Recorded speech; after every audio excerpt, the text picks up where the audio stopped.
How's it going, everybody? And welcome back to a very special episode 199 of your favorite swim podcast, Scales and Tails. We are joined, if Scales and Tails isn't your favorite podcast, I bet you this guy who I have on tonight probably hosted your favorite or your favorite podcast, but was a lot of swim bait guys, just a whole lot of everything. He is. In my eyes, he might shake his head in disagreement, but the OG, fishing podcaster. When I got into it, Nick was the guy who I listened to, who I think everybody would always talk about and always listen to. And Nick, dude, I'm freaking excited. You and I have had conversations behind, like on the Yeah, phone and stuff, and people like see our comments and stuff, and they might be like, oh, or people might just think like, oh, they hate each other, or they don't like each other, or whatever else, because they're trying to do the same no, thing, and that's not true, dude. You are the coolest guy ever, and when you reached out and we started talking, I'm like, okay, this guy does like me. Okay, he's not mad I'm doing a podcast or anything. to me, podcast is just like a swim bait company, dude. Mhm. Everyone's got their own swim bait company. It's the same shit. Yeah. Like I can cuss, right? Yeah. Oh, yeah. Yeah. You're good. You're good. There's some I can't cuss, so I kind of like hold back what I. Right. That's the only thing I was different than other podcasts is I'm very vulgar. Like, Mm. and at the time, like I didn't really give a shit, and I Yeah. would just do whatever, get drunk, get fucked up. I didn't. Yeah. So that's the only, yeah. Like you're. I feel like you're the more informative Mm. version of what I did. I kind of just shot the shit and gave my opinions on, or saw the little things that I like to Yeah. debate or ask about. That was Right. it. Yeah. Well, dude, I'm excited to talk to you how you got started with Cast and Crank. I just listened to your first episode. I was about 10 minutes into it. It wasn't a crazy long episode, but I did start that. And then I went through so I'm having Mike on tomorrow, Gilbert, and I wanted to listen to everything you guys are talking about. So I'd listened to two out of the three. I'd re-listened to them, and I was listening to them yesterday when I was at work. And just hearing you guys talk, I was like, man, so much has changed since that first and second time he was on. Like he's talking about baits that hadn't even Yeah. Oh dropped yeah. yet, and now they're finally getting close to dropping, or talking about how the tyrants, like he wasn't sure how the tyrants were going to sell and stuff. And like the fact that your podcast has been around for so long, since right around beginning of COVID and stuff, there's so much stuff that guys can go back and listen to from these guys who have like their businesses have grown. They've done so much since then. It's like a time capsule, dude. It's pretty badass. Yeah, it's cool, man. Like I kind of fell into the swim bait part of it more than being a guy that threw swim baits. I mean, when you're down at here fishing calico and stuff, it's more of like swim baits we're throwing are like, you know, big MCs or Yeah. like LKAs or like just rays. So it's like a 5 inch to 8 inch soft swim bait. So I kind of got more into it. And there was guys that were doing it like Kelp Critter Mm. looks kind of like a triple trout. They Okay. were throwing that down here. It was like 2000 shit, early 2000. I know Mickey Mm. was fishing calico with swim baits with Ed and some other guys down here that C-Tech photo. Like they seen a lot of this for a long time, but the swim bait portion, it kind of fell into my lap. I became friends with guys and kind of got interested in that way. And I feel like I know more about building swim baits Mm. than I do about fishing. Right. Yeah. Yeah. Yeah. You know what Because I'm saying? Like if we were to debate and be like, let's talk about fishing swim baits, I'd be like, I couldn't tell you like as right. good as I could about building them. I Yeah. could tell you a shitload of them, Right. you Yeah. know? Yeah. Yeah. Yeah. And even now, like you doing your own bait company, like it's come so far. Like I was listening and it sounded like you were getting ready to do your first drop, or maybe one of your first drops when you had Mike on that second time for episode like 309 or 306 or something. Yeah. And I was like, man, that is crazy that it's been that long. Like it doesn't I remember listening and you talking about Viking heads, and it didn't seem like it was that long ago. But then you look at the dates of some of these podcasts and you're like, oh my gosh, time has gone by just insanely fast.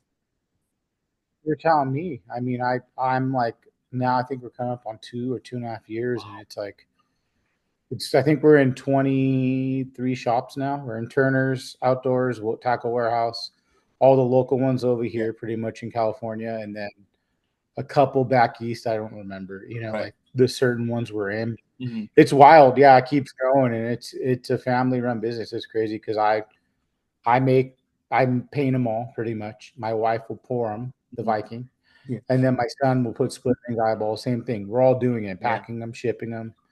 So yeah, it's crazy, dude, and it's been it's been a wild ride. I mean, like I look at some of the podcast stuff and I go, damn, man, I can't believe it was that long ago. Hmm. Some of my best friends are from the podcast now, like Caesar, and Yeah, yeah. they're guys I talk to that I'm like, I fish maybe once or twice a month now, Mhm. but I still talk to those guys all the time. You know, Right. Yeah. Yeah. That's the thing. it's Like crazy. Yeah.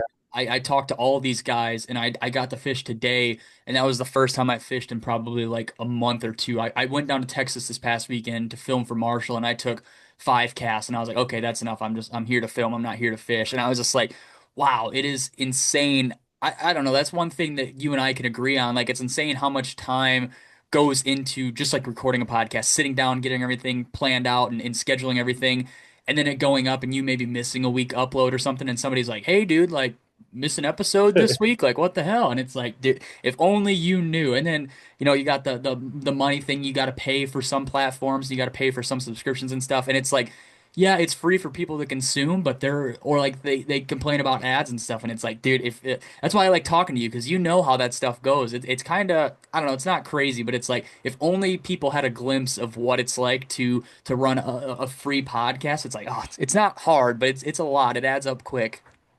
And I get the ads. Like I in the beginning, I tried not to insert them in the middle.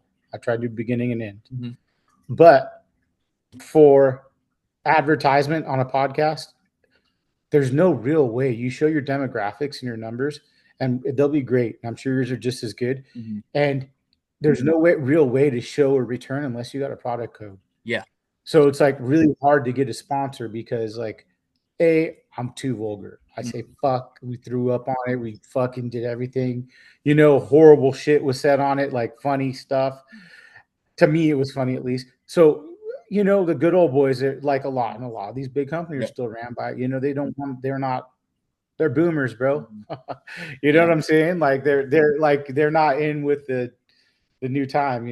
And I feel like even now, I don't even know where platforms are with sponsors. I feel like everything's kind of gone away, Hmm. and I feel like that's why it's cool. You have Patreon, and I feel like if you guys want to support like your podcast, I would Yeah. say sign up for your Patreon.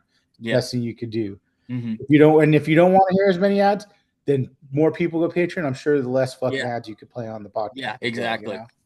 Yeah, dude, Yeah. it's crazy, and it's funny that you say the good old boys because that's somebody who's like somebody messaged me a couple weeks ago and they're like, hey, like, do you expect to get a job in like the fishing industry because you bag on these guys pretty hard, and it's like, no.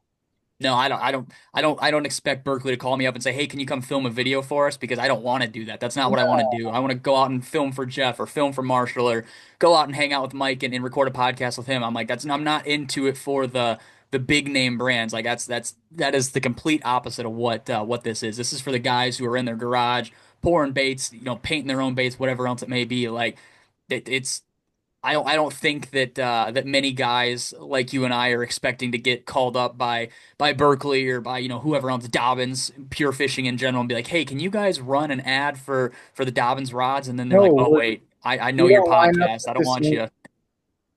Picture this: the sun rising over the mountains, your line gets tight, and the fight of a lifetime begins. Welcome to Lake Bacharach Lodge, Mexico's premier largemouth bass fishing lodge.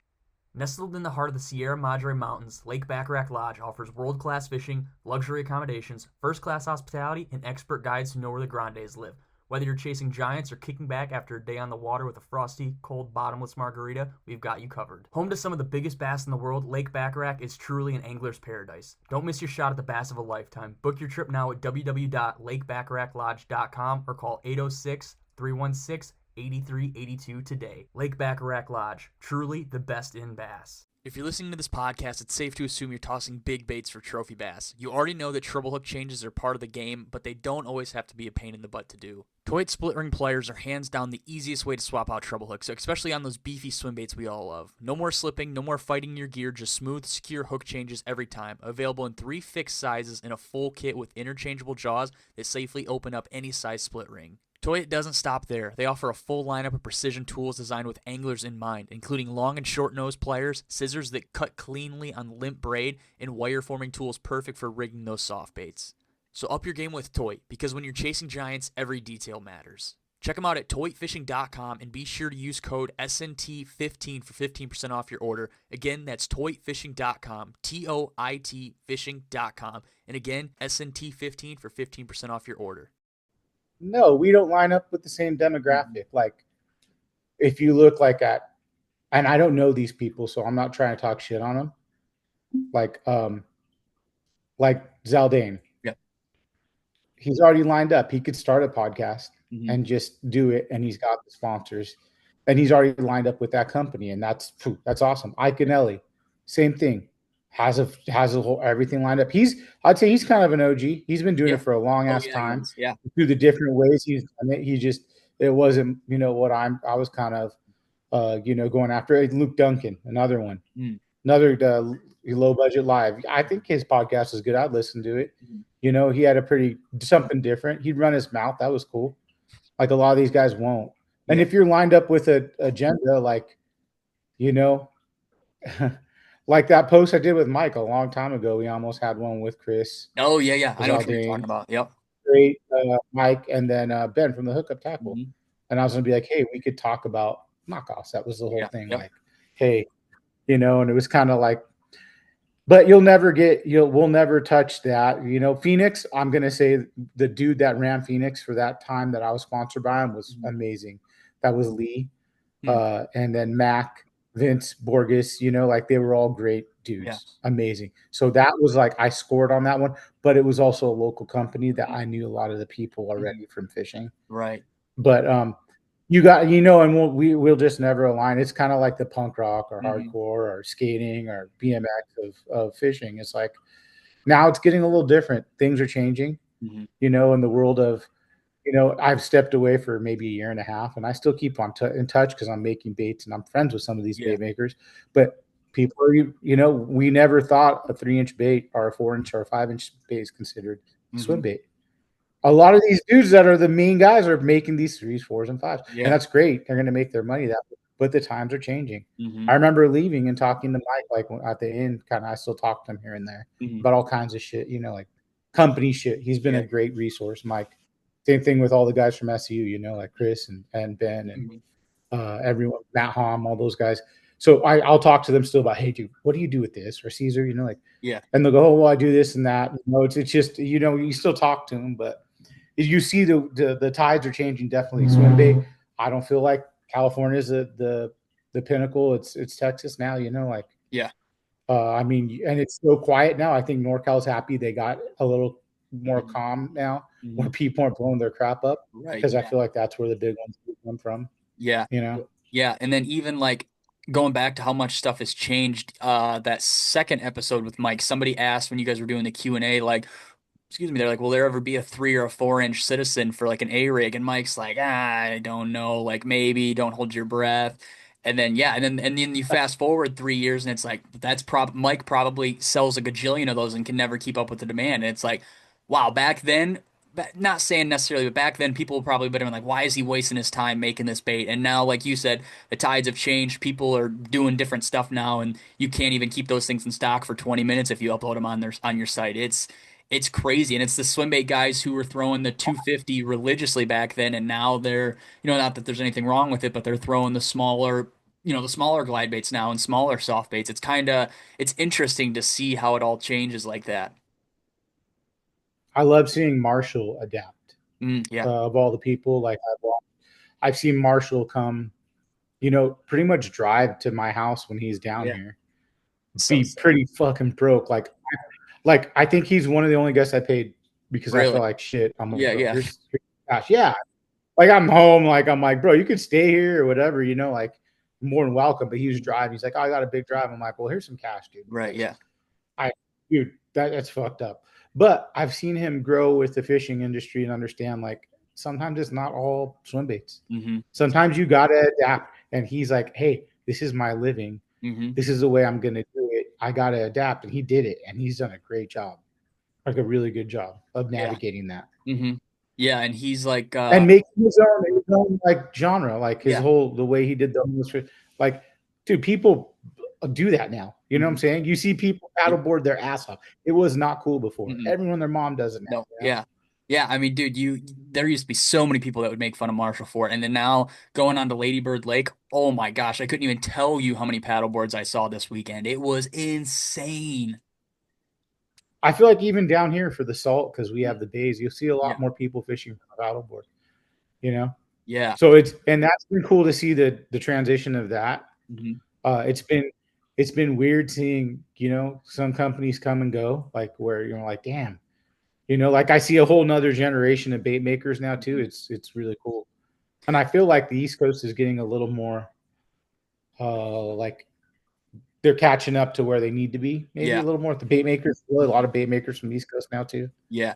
Yeah, which that is was another thing you and Mike had talked about. Mike's like, "Well, like I know a couple bait makers out there, but I'm not really sure what's going on. Like it's a lot of shad glides." Yeah, you guys were talking about like, "Oh yeah, there's like over there it's a lot of shad glides." And now you have everybody across the country making shad glides and stuff. Like that was another thing that I heard and I was just like, "Wow, that is so crazy to hear you guys chop it up about that."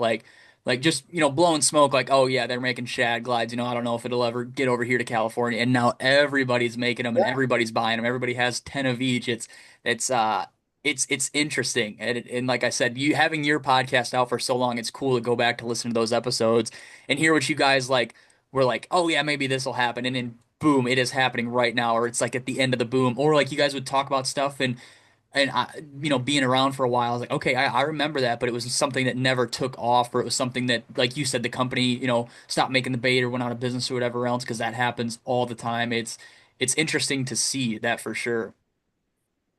yeah. I mean, it's crazy to see a lot of things come and go, man. Like and people stick around, and who's catching the big fish now, and where they're coming from, and I mean, the Instagram kind of like everyone learning, you can't post Yeah. shit on here anymore. Oh yeah. I know there's people that have to, but like spots are getting blown up, baits are getting, like you got an idea. I've seen it ripped off like 3 or 4 times by Yeah. people. Like, Yeah. and I don't know if you want to say like who originated what, but it's crazy watching, you know, like everybody kind of, and to an extent, I also think like, well, how many times can you reinvent something? You can Right. kind of put your twist on it, but how many times I learned that as a bait maker? Like, Mhm. I'm like, I can't change the color like that. If everyone's using the color and every bait maker has it, Right. Yeah. you got to use it too. Like, what else are you gonna fucking do? Mhm. Yeah, exactly. I don't know. It's crazy. It's an interesting time. It's like I said, it's even more interesting how you guys were like talking about it because nothing had come to fruition yet. And now, jump 2 or 3 years later, what we have going on now. And I mean, Mike talked about stuff in that podcast that is just now starting to see the light of day. If like you're a subscriber to Patreon and stuff, and it's like, whoa. Mike had been working on that since like 2014, he said, and now 10, 11 years later, it's just Yeah, now seeing the light of day. Like that it's super cool. And then there's even like some guests like when you had yeah, like when Marshall came on, when he was doing that huge trip from Texas to California all the way out to Minnesota for the first time. That was so long ago. And at the time, people there was some people who knew who Marshall was, but not now. And if they go listen to that podcast now, like, oh my gosh, like this kid, like essentially, if you guys believe it or not, like nobody knew who Marshall was. Marshall was just another young kid who was fishing swim baits, and now, like you said, he's adapted. He's not only fishing swim baits. He's got signature baits out in signature colors with a well-known JDM domestic brand. Like it's like wow, it's cool to just to step back, essentially in time and listen to all this stuff unfold like it has. It's pretty cool. Or like I guarantee if you listen well, to the I first watched you Toxic like Day one, oh yeah, yeah, Yeah, or Jared. Like Jared, he stayed at my house like 3 or 4 times. Like all these guys, Jared, yeah. Keith, Goonie from up north, like all these guys. And then I had the whole crew of like the NorCal guys, like Danny, Caesar, Jack Ball, Tommy that used to work for Caesar. They would all come down and just hang out. We would party, dude, like Mhm. crazy parties, Yeah, like, and then we'd have the cool pre-toy drive parties where it'd be all of us plus like Chris Purcell, Matt Purcell, Matt Hom, uh, Jeremy from Black Dog. Like it'd get wild, dude. yeah, yeah. That's so cool. That's so cool. And oh, there was something I was gonna say. Oh, you and I had talked about before. Like this was, man, this was like a year ago, or probably even a little bit longer. Like when you and I had first started to talk, like outside of like the podcast realm, and you were like, "Have you noticed how many like how many fishing podcasts had popped up?" And I was like, "Yeah, it's kind of crazy." Like at the time, there was a whole bunch, and Now it does not seem. I think probably podcasting is on a downhill swing. Like everybody's going out to fish now, and now the fishing is not that good. So I don't know what people are going to start doing. But now it doesn't seem like you're getting as many podcasts out and about, or you see a lot of these podcasts like just completely ghosting the page, like never uploading, never posting stories, like never interacting with anything. They just completely vanish. Like somebody forgot the login password. It's crazy to see that downhill spiral of like the podcasting. So, during COVID, like around the time you had started, if not a little bit after, like obviously everybody had a podcast, everybody was stuck at home, and now you're seeing it like, oh man, there's only, six, seven, I guarantee there's probably more, but there's only a handful of podcasts that are posting weekly, posting monthly, or whatever else it may be. And that's also really Oh, crazy. relevant podcasts, Yeah. I would say there's probably like 5 to 7 like that are like, oh, they're really doing something. Yeah. But I agree, man. It's I feel like people don't know how much. I've talked to probably like 10 people to start podcasts, and I say, Mhm. hey, I do this, do that. They don't know how much work it really takes to grow it. It's Mhm. like a motherfucker, dude. Yeah. Like I remember and learning how many to put out Yep. because you learned the same thing too. Oh I yeah. think I learned you go, well, fuck, if I put out 4 a month, what if I put out 6? Hmm. Okay, cool. Yes. 6 is awesome. Put out 8. Oh, it does great. Well, you do 2 things. You have to keep up with that content and you burn content Yeah. because now that episode that could have been really good, you already burnt it. Now you got to wait, Hmm. or you got those dudes that come on all the time, like, and Yeah. you have those certain guys that just come on all the time, Hmm. and it's fun. And people like Caesar's coming a million times because it's like he's easy. He has a Yeah. shitload to talk about. Hmm. So to me, I think people learn. Like you see, like I think Bass After Dark's been pretty consistent. Yeah. They had the Big Bass podcast Right before, and before. I think they stopped doing Big Bass After Yeah. Dark. Yep. Uh, the Bilge, I haven't seen shit from them for a Oh, minute. Um, I mean, Bass Talk Live is always going to be Bass Talk Live, and then the rest are kind of like, who else do we have? The Dave uh, Mercer one, which I feel like it's a hit and miss, yeah. since you And then you know, have and the then angler resource, I think is what it is. That like conglomerate of podcast. What is that? Angler oh Network? yeah, and then you have the other guy, that I think he does pretty good. Hayes, is that his name? Uh Angler something. He does the reviews. He has like a yeah, yep. lot of. He does reviews. He does a few different podcasts. That guy, right? Yeah, yeah, yep. Yeah, I think yeah. there's a And yeah, and handful that of one those he's been guys. on for a minute. Hmm. Yeah, but I feel like those are kind of like, I don't. They're not what I'm. I mean, personally, me, what I'm looking for. I'm looking Right. for more raw, Yeah, and I yeah. feel like you're kind of this. Hmm. Or I like. I'm not trying to dig up drama, but I want to hear what the true story. You know what I'm Yeah. saying? Yeah, exactly. I don't want That's how I'm more. yeah, Yeah, and like I'm not trying to hear the bullshit that happened. Like, dude, I know everyone's heard that. I want to hear what really yeah. happened. Yeah, Like exactly. when I had Billy Egan on, and he told us about the first time that people got caught cheating was at the One Bass Hmm. over here in Vegas. I forgot what, meat or something, when they found the weights in the bellies the Hmm. first time. Hmm. I forgot the guy's like something, but it was a crazy story. Like to hear that was wild. Yeah. Yeah. Yeah, exactly. That was actually one of the icebreakers I had written for you, but I didn't feel like we had to do it. What do you think, like, what's one story you heard on your podcast that somebody told you that has like stuck with you? Like it's the craziest story that you couldn't believe it or you just couldn't wrap Oh, your mind for around sure. it. Bobby Martinez. So if you guys ever get a chance to listen to it, I think it's like episode 14. He's like one of my really good friends now. We talk all the time, and he fishes for Vikinghead. Mhm. He he's probably the best all around fisherman I know. One of the best for calico bass, um, striper, everything. He's done it all. So he's big. Over here we have calico. We fish a lot of calico. Very similar to largemouth. See, think of a largemouth on steroids. So maybe a 10 pounder is going to be 16 on the West Coast. Like if to you guys it'd be a Yeah. 10 pounder would be like rare. Wow. Yeah, Like you yeah. don't catch 10 pounder. You get a lot of people saying they caught 10 pounders and putting up pictures and playing the whole narrative game, Yeah, yeah. saying, "Hey, I caught a 10." Well, where's a picture with the scale? Yeah, Here's yeah. the scale over here with no Yeah. fucking thing. Okay, well, it's not a 10 until I see the fucking scale and the measurements. But uh, that's a whole nother shit that bugs me. It's like I have no problem. It's like this. Are you going to go around telling everyone you have a fucking 10-inch dick? Right, yeah. No, not that big. But you're Yeah. going to let everyone fucking assume that? No. Hey, I know what I'm working with. I'm no fucking 10-incher, and I'm Yeah. not going to tell anyone, you know that. Right. But you guys are letting people run with the fucking narrative, and it's Yeah. so annoying, dude. I hate it. Ah, So, Bobby, back to Bobby's story.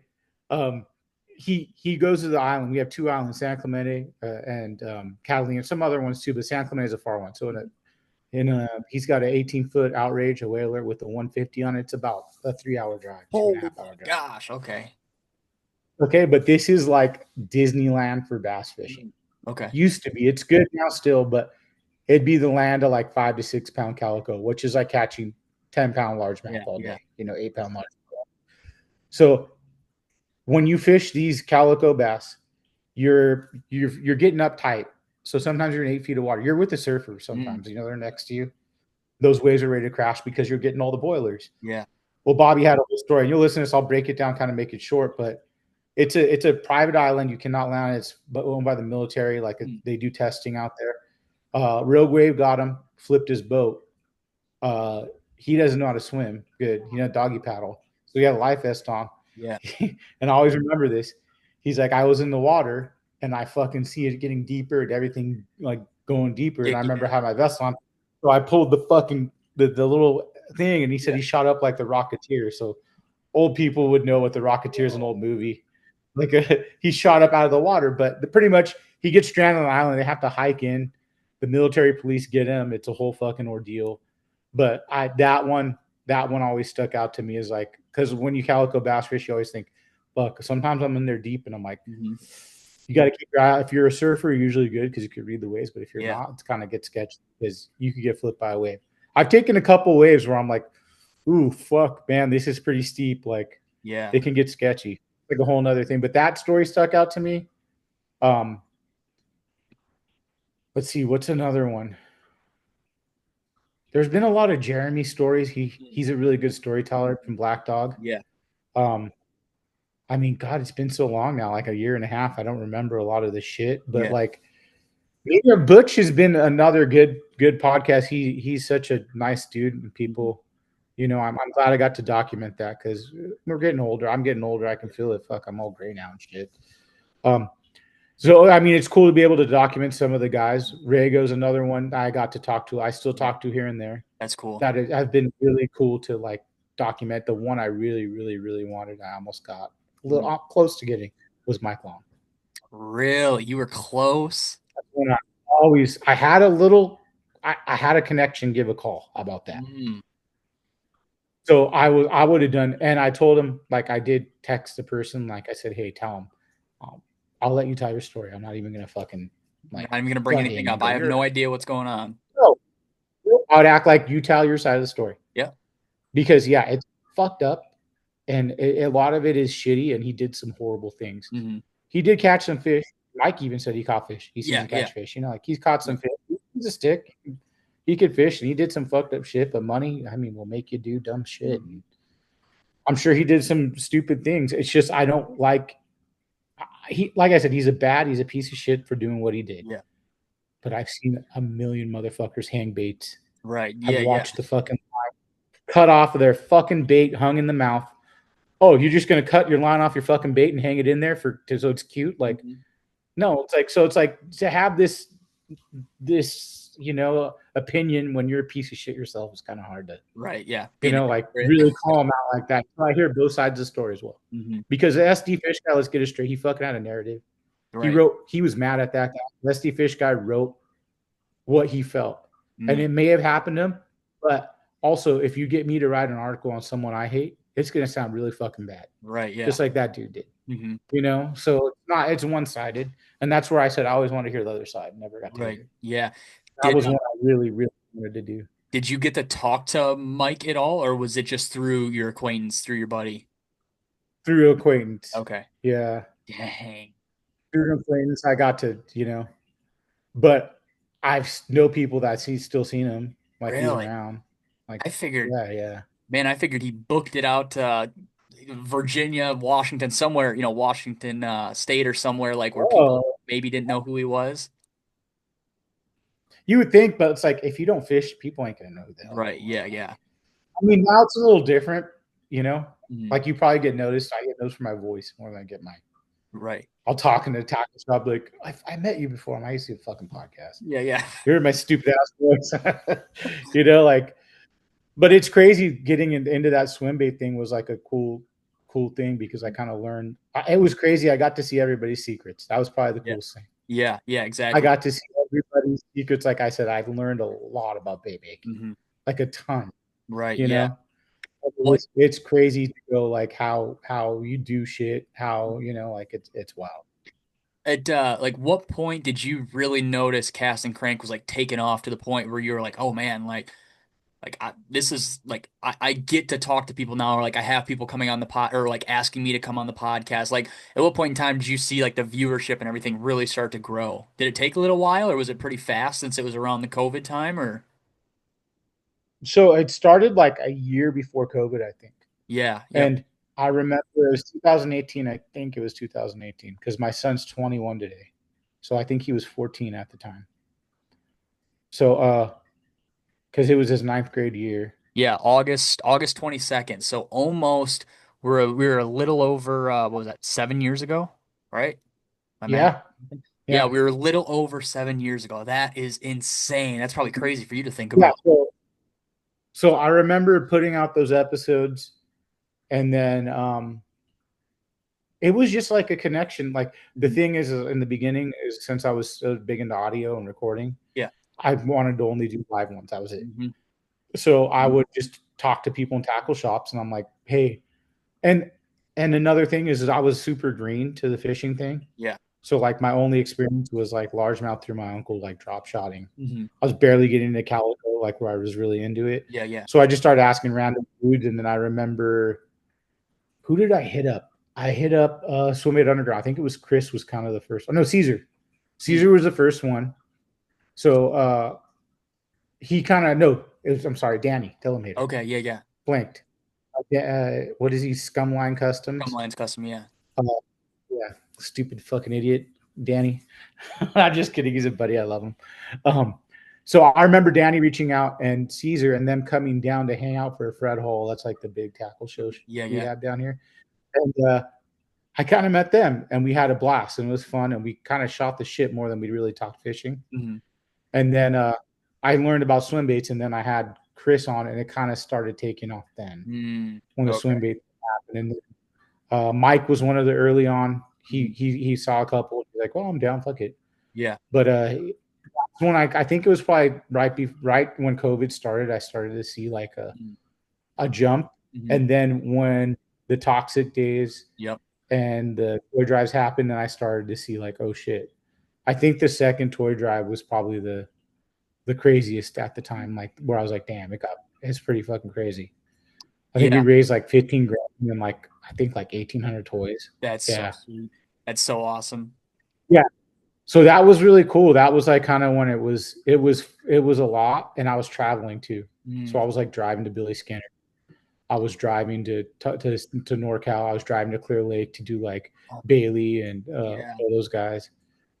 So my job at the time, though, I was working from a different job. It wasn't as demanding. I worked from home, but it wasn't as demanding. Right, So I yeah. was able to kind of work on the road. Hmm. So it was nice. But now my new job, I'm like I'm super demanding. Right, yeah. So it's like between that edit company is kind of like what do I need to do? Mm-hmm. And I'm gonna be truthful with you. I felt like I lost a lot of time with my kids Mm-hmm. because I was so busy. Yeah, So now it's like, you guys see fucking basketball videos all the time yeah. because that's all I do now. Now Right. that kid's some fucking Mhm. rebound machine for these little fucking guys.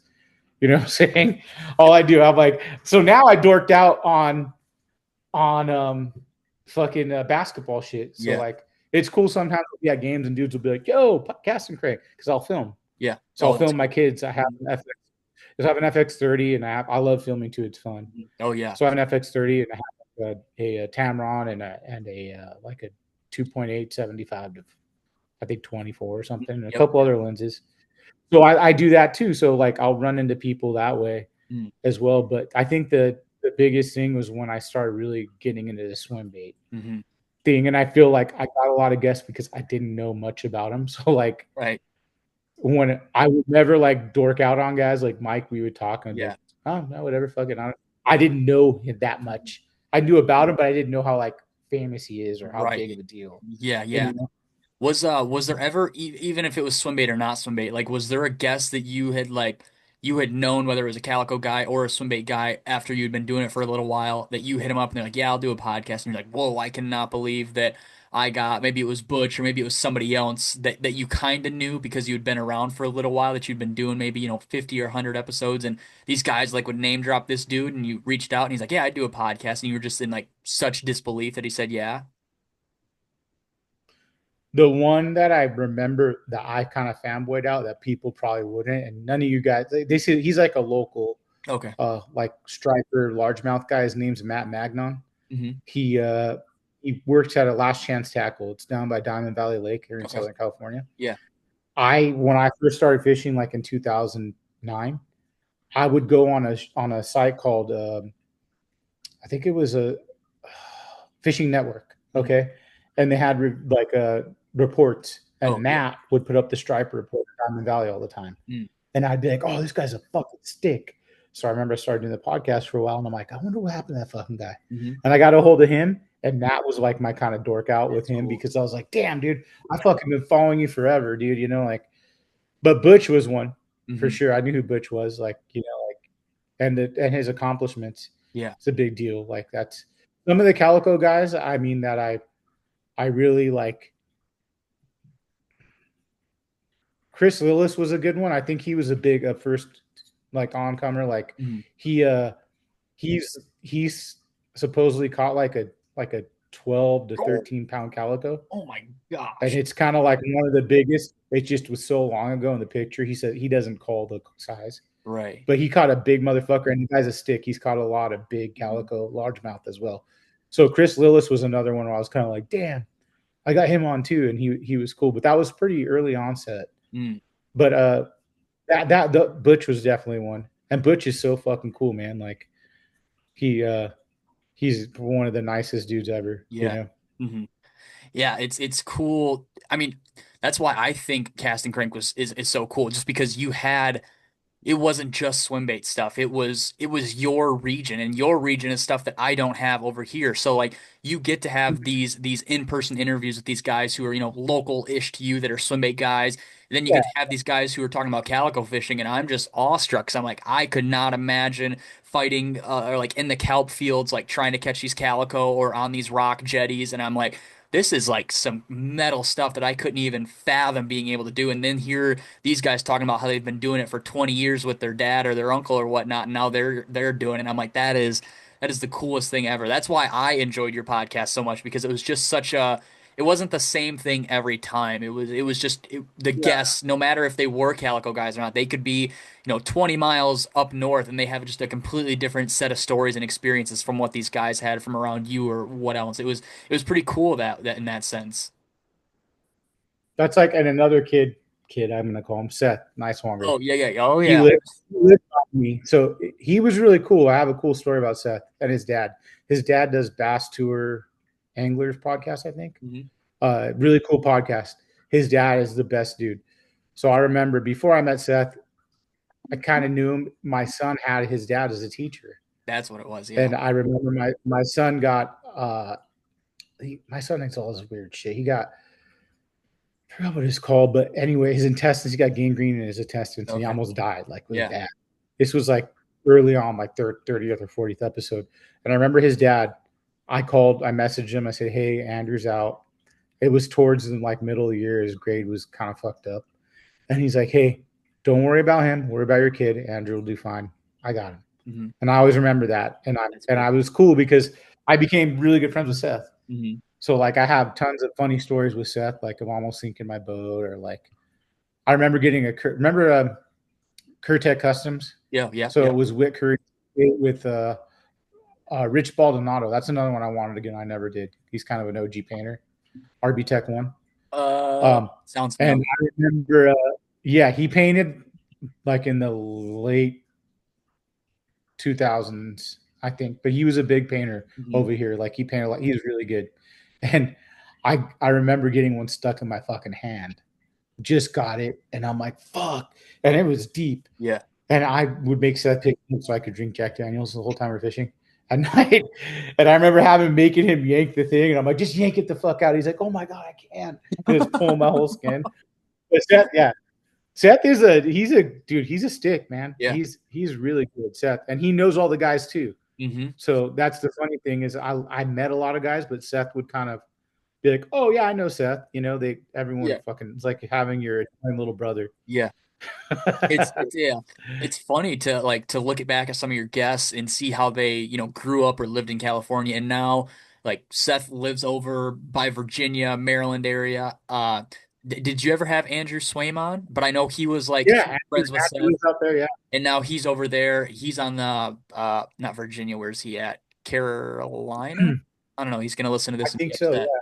Yeah, But it's cool that like you have these guys, going back to it again. Like they're talking about fishing in California their whole life, and you fast forward 6 years, and those guys are all the way on the other side of the country. And if you interview them again, they would probably just not even remember half the stuff that you guys had talked about while living in California, and they'd have a whole set of experiences to share with this new place they live. it's crazy, and it's crazy. Like, and the crazy thing is when you travel and you get these friends like Jared, he'll Mhm. come out and I'll be like, fuck, and like met so many fucking people. Yeah. It's crazy. Like you go to these events and shit, and just Mhm. meet a ton of people. Yeah. And then I meet people from my past life in music, where Mhm. I dudes that saw my band play like from a long time ago. So that's another cool thing. I got a lot of cool music guys too that were in big hardcore bands to come on. And Aaron Lewis was kind of a cool Yeah. ass one. That That was a really was really cool one. cool. Yeah, that was wild, man. Going to where he played. Hmm. So we went to I think it was the Irvine Amphitheater. I forgot what it's fucking called, but it was a big venue, and we go into the back, and it was like super weird. Like it was Hmm. like security everywhere. Yeah. He's like, "Oh, interview me, want to do my fucking haircut?" I'm like, "Cool, man." Remind me of Caesar so much, dude. I'm like, "Fuck, you remind me of Caesar like a ton." Yeah, cool, dude. That's so funny. Question for you. When you go out to like the Fred Hall show or like, anywhere really, maybe not necessarily the Toy Drive or Toxic Day because you and Caesar are so close. Was there like Mhm. would people see you out there and then message you after the fact and be like, "Hey, like I had no idea you were gonna be here. Like, was that you?" Or I mean, you're pretty recognizable, so I can't imagine it's maybe not necessarily huge to you, but I'll go somewhere and like I'll like some people come up and talk to me and some people just stare at me. And then I get home and I make a post and like I had a couple people in Texas who are like, "Oh my gosh, I didn't even know that was you." Like I saw your hat and like I was like, "Oh, that guy like scales and tails." And then looking back on it, yeah, I totally didn't know that that was you. And I'm like, I just didn't know if that had ever Well, I think happened to you for anywhere. you kind of good looking white dude, Yeah, they yeah, see a fucking short fat Mexican, they know it's me with loud fucking drunk Mexican. They'll be like, "Oh, that's Nick for sure." Yeah. So there's times where you know, I I'll get funny. I think people I like fucking around so much, yeah, so I yeah, feel like people would me fucking around pictures, like take a picture of me in the middle. I'm doing something at a tackle shop and be like, "Saw your asshole, fucking dickhead." I'm like, "Oh fuck, just that what's up." Or dudes see maybe be like intimidated. I don't yeah, know yeah, why. I'm an idiot. yeah, So it's kind of like just I'm just a guy that talks. That's it. I don't know anything more than you do. I just like talking about yeah. fishing. My thing You is know. always like people are always like, oh, I was nervous to come up and talk to you. And my whole thing is like you and I, we've done, a gajillion episodes. Like people who listen to all these episodes or majority of the episodes, they like have a really Yeah. good idea of who we are. Like if anything, we should be worried when somebody comes up and starts talking to us because we have no idea who they are, well, how they talk or whatever else, and they've listened to two, three, 400 episodes of us talking for an hour, 2 hours at a time. And it's like I've always thought that that was kind of crazy that so many people know us but in like reality, there's listeners that have never even talked to us that we have no idea who they are or anything like that. It's always been kind of crazy for me to think about. Oh, it's real. It's crazy as hell. Like art, you'll run into people that you knew from another life. I think that's always the craziest Mhm. thing. I'll think. Or they know my friends. I'll be Yeah. like, "Fuck, no way, you know this person." Or even like I go to my son does private basketball lesson, my older son, and someone's brother-in-law's or someone's nephew that's into fishing Yeah. that I know from fishing plays there. And I saw him tag something, and I'm like, "Is that your fucking nephew?" He goes, "Yeah." I'm like, "My son practices with him." He's like, "No way!" And like shit like that. Yeah. Or you get guys like where I moved. Mhm. I live next to like a swim bait maker, Reyes swim baits. That's sweet. So like I like he lives around the corner, so sometimes he'll drive his bike by like and yell or whatever, Yeah. like Yeah. fucking off. you meet you'll like there's a lot of dudes, and it's cool. But I mean, it would be weird. I think a lot of the things is people offering me beers was like Mm, fucking, because that was my thing. I yeah. drank like a motherfucker, you know. Yeah, yeah.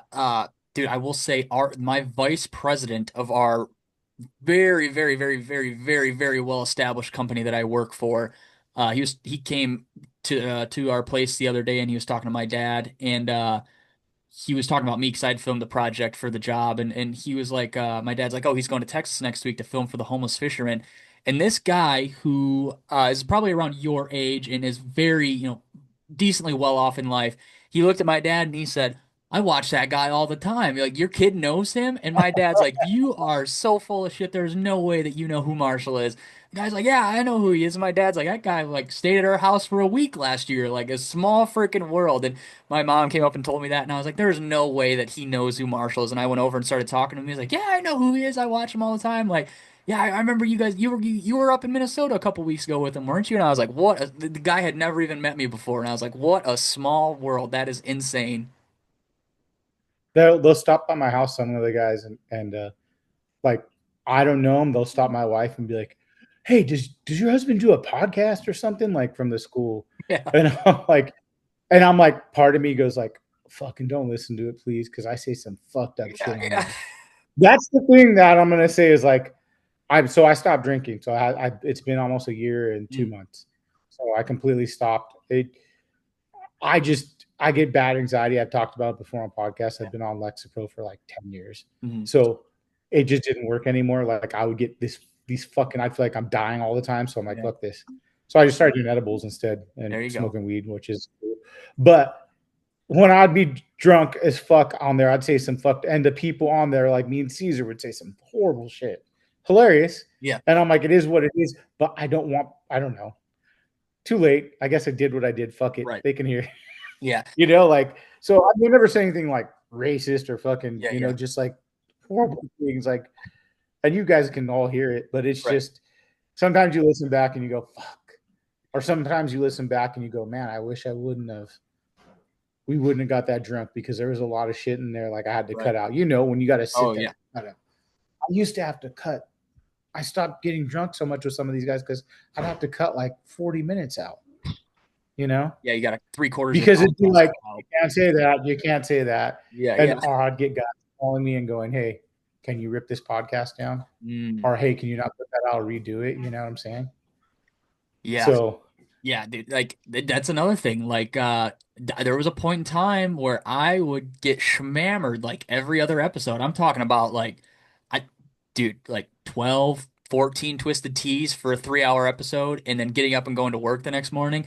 Dude, I kid you not, like at that point in time, I put on like 35, 40 pounds just from chugging it's the twisted. truth. Dude, it It's the was truth. terrible. I weighed myself one day. I mean, I'll be straight up. I was like 235 one day and I'm like 5'9", 5'10", and I just was like this is the stupidest thing ever. Like I'm just sitting in my apartment all alone talking to this guy who's in the hill country of Texas and we just are slurring our words for 3 hours and just going beer for beer with each other and nobody's going to listen to this whole thing. People are going to get 45 minutes in and turn their car off because they're at work and they're not going to listen to it ever again. I'm like, That's what you think. yeah, I was like, That's what you think. that's I'll it. listen to the whole thing of you Yeah, being a fucking yeah. And I was idiot. just like, Trust me. I, dude, I was just like, I can no longer do that. And then now, just recently, I think 2.5 months ago, I stopped drinking too because I'm like, there is just, yeah, it's cool and everything, but dude, my thing is it was expensive, and I just felt like the biggest d bag ever. Sometimes, like not that I would like be inherently bad or anything or mean or something, but I would like say something. I'm like, ooh, I probably should not have said that. And I was like, you know what? Just avoid that altogether. Never have to worry about anything. Have a filter on all the time and have a good time and be able to wake up in the morning and not feel like a POS either. Dude, that's what I said. I could think about drinking. Like tonight's my son's 21st birthday. So Yeah. we're having the party tomorrow, but I'm going to take him to a bar and buy him Hmm. a fucking beer. Just, Yeah. I'll drink a water. Yep. But even thinking about, fuck, if I had like 5 beers, I'd be fucked up Hmm. and I'd feel like shit tomorrow. And I Yep. don't want to. Hmm. And I'm old now, so I get swollen as fuck. And I'm like, nah, man, I don't want to be like that anymore. Like Yeah. it's better just end my home life. Hmm. It's like you have energy, you fucking, Yeah. So but it's fun, and I feel like the podcast where there was some really it was easy because it's like a fucking lubricant, Oh, like drinking. 100%. Yep. It'll make say if you're not into it that day and not into doing the podcast, you drink a couple beers and be Yeah. like, I can do this. It's This would be the fucking best good, podcast ever. you know? Yeah. And the problem is it works sometimes. Yeah. Sometimes I've had podcasts where I'm like, how's this gonna go? hmm And it ends up being fucking awesome, and you thought it was gonna be shit. hmm And with me, it was like I took chances on I had to ask people. So a lot of the swim bait makers now, I'm sure you get a lot of people hitting you up. I Yeah. guarantee it. So I didn't at the time because there was nothing like that. hmm So I'd have to reach out to Yeah. people like JSJ or like Caesar or even like God, who's one that I can think of? As a Big Nasty Baits. I think they were around for a while. Yeah. It's a lot of West Coast baits. And I was like, fuck, I didn't even know them. Like, or hmm I didn't even know what they did Yeah. or Yeah. how they learned how to do it. hmm Expedition Baits was a cool one. That kid, Yep. I Yeah. saw that kid kind of go from barely starting and showing us baits to Jeremy, and then now he's doing his own shit. And I'm like, that's Yeah. cool, man. That's Yeah. really cool. That Yeah. is really cool. But yeah, dude, the drinking thing, like that was something that I did for a long time, and people always loved it. And I'm like, do they love it because they're laughing at me? And that was the other thing. I already talk a lot. Get a couple beers in me, dude. I talk a lot. I don't let anybody else get a word in. Or we go. I mean, dude, I think I have a podcast that's like 4.5 hours out there that we just were just boom, boom, boom, boom, boom, going back and forth. We probably weren't even talking about fishing half the time. Like it was just like, man, like from a perspective of just like putting out a good show, maybe I shouldn't do that anymore. Or if I do, maybe have like one or two and just call it a night. Like just pace myself. That's the problem. I don't really know how to pace myself. That was the big thing during the Neither do podcast drinking. Yeah. I. I go full 100%, dude. I'm like, it's either, 10 or 0. Yep. Yeah. So, I mean, how are you feeling with the podcast? Good? Yeah. Well, so Like yeah, I doing the had some podcast? I had some stuff going on and I was like that I'm sure you ran into it too, like burnout. Like after like you get to like episode 170. Fuck yeah. Yeah, and it's just like, I mean, one of the first times you and I talked on the phone, Nick called me and he's like, dude, I don't know how you do it. You're putting out like 8 or 9 episodes a month. Like, how the hell do you have time to do anything else? And I did that for a whole year. And I was like, I don't know. Like, it's fun. I kind of have it scheduled out to where it works. But now, I've been doing so much stuff at like work, and obviously this is kind of taken off more than just the podcast side of things. And it's kind of like, oh man. And I mean, I'll talk about it right now. After Mike's episode 200, Scales and Tails is going to be a fishing, like a bass fishing podcast. We're not just focused on swim bait stuff. So that's going to kind of open the door, open the market to new listeners and stuff. And also, it makes it so I can interview anybody I want. I don't have to have somebody on and hold them at gunpoint and only talk about glide baits for 2 hours. I can talk. I mean, dude, up here in the northern part of Michigan, I have some absolute hammer buddies who catch 6, 7, 8 pound smallmouth that I haven't been able to interview for 4 years because they don't fish swim baits. And I just think it's the next step, and it's going to kind of put new life into it. And I get to leave just the swim bait thing behind, and I get to have more fun. I don't have to. Swim bait fishing is cool and all, but you can only talk about a fish eating a glide bait so many times after 200 episodes where it's like, oh man, that's cool. That's cool. Don't get me wrong, everything's cool and all, but after a while, your listeners just hear the same story 10 times over and that's the same with me. I've only been swim bait fishing for like 8 years. I only have so many experiences to tell the listeners or tell the guests. Like when I would listen to Joe Rogan all the time, and he would always tell the same 5 stories about his dog and the chicken coop and all this stuff, and it was like it'd be like 20 episodes, and it'd be 6 months, and he'd talk about the same story, and it's like did I not just hear this last week? Like, oh my gosh. And I know, I sit there and I'm like, wow, I'm like Uncle Rico talking about how the glide bait bite used to be really good Uncle out on these. Rico. I was like, I'm talking about how these glide bait fish used to be really good out on Lake Michigan pier heads, and that's the only thing I can talk about because that's all we're talking about is swim bait stuff. So I'm excited about that. But yeah, like at one point in time, probably 2 years ago, I lost my voice like really, really bad, and I just couldn't record podcasts. Like I could hardly talk, and I just was burnt out. And now, probably within the last 100 episodes, I don't know what it is, but I always have phlegm in the back of my throat. So I'm sure people who have listened to episodes or videos or anything have noticed I'm always clearing my throat because there's always, it's just mucus or whatever else back there. And I'm always, always clearing it no matter what. If you guys watch, I'm always chugging water on these because it's like I just try not to keep the abruptive noises down to a low. But yeah, like once I lost my voice because I was talking so much, I took like probably 3 weeks off. And then couple weeks ago, I recorded 4 or 5 episodes in a matter of a week's time just so I could have a month off. And I was like, wow, this is so nice. And the problem is once you do that, that fifth episode gets posted and you're like, oh crap, I got to record like I'm back to a normal schedule. Like, oh my gosh, what am I gonna do? Like, I've been putting it off for 5 weeks and now I gotta find a guest in the next 5 days for this episode to go up. So we're back on the straight and narrow. I know what I'm doing. I know how I'm gonna go about it. So it's nice. But yeah, like I'm sure, like I said, you'd felt it too, like some serious burnout and people are like, oh, you're just talking to somebody. Like it's not that hard. It's not, but you have to find somebody to talk to. You have to carry on a conversation with somebody. Some days, after a long 10, 12-hour day at work, that's the last thing you want to do is to go talk to somebody who's not your family or not, somebody you enjoy, not necessarily enjoy talking to, but you got to go have a conversation with a random person who you've only ever talked to a couple times and not necessarily put on a show or anything, but you have to think while they're talking, like, what am I going to ask this guy? How am I going to keep this conversation going for the next hour? Like, it takes its toll on you. And like we talked about earlier, people don't necessarily think about that all the time. Yeah. I also feel like a lot of guys think they could come on and get interviewed. Yeah. And I'm like, bro, you're fucking going. I'm going, so when did you start doing this? 2 years ago? Yep. Just straight Okay, to the give me point. more of a fucking explanation, Yeah, yeah. motherfucker. Like, really? You know, like, like what else So a lot of it's like you find these guys that are very quiet. Mhm. Or you have friends that talk a shitload, and as soon as you record them, they shut the fuck up. Yeah.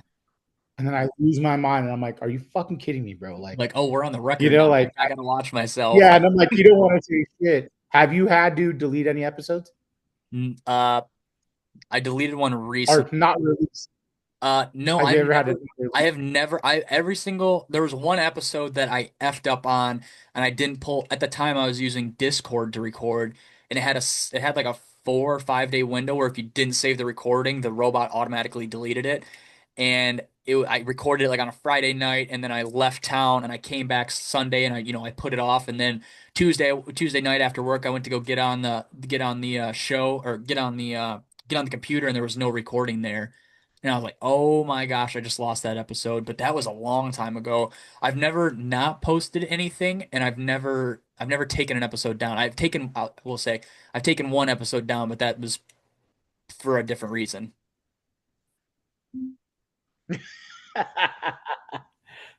I need to know now. I'll tell you after, and once I tell you, Write you'll be it like, down. "Okay, I understand why you took it down."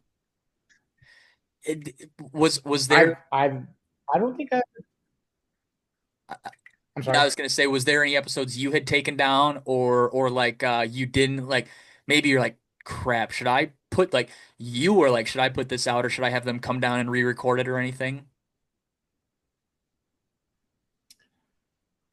Uh there's been episodes where I've thought twice about shit Mm, because how about this? So, a lot of shit happened in the West Coast over the last couple of years. mm, So like I feel and I also feel like I always told everyone I'm Switzerland. yeah, So yep, I'm cool with everybody yep. because like people don't get along with people, and it's understood. Like I don't fucking like everyone either. Mhm, So a lot of the times I did take down some lake shit before because people lost their mind. mhm, But other than that, it'd be like guys too drunk saying, "Hey, can you mhm. take that down? Yeah, Hey, can you remove that?" yep. So what I would do is I'd just go rip the episode down, put the same thing back up. Mhm. When I was using Buzzsprout, you could do that. You could put That's any nice. episode; it'll keep the do it. So I just did that. But other than that, I mean, I've not released probably like 10 to 15 episodes for sure that are just sitting there Mm, due to the vulgarness of the people. The problem was is we're too good of friends and we got too drunk.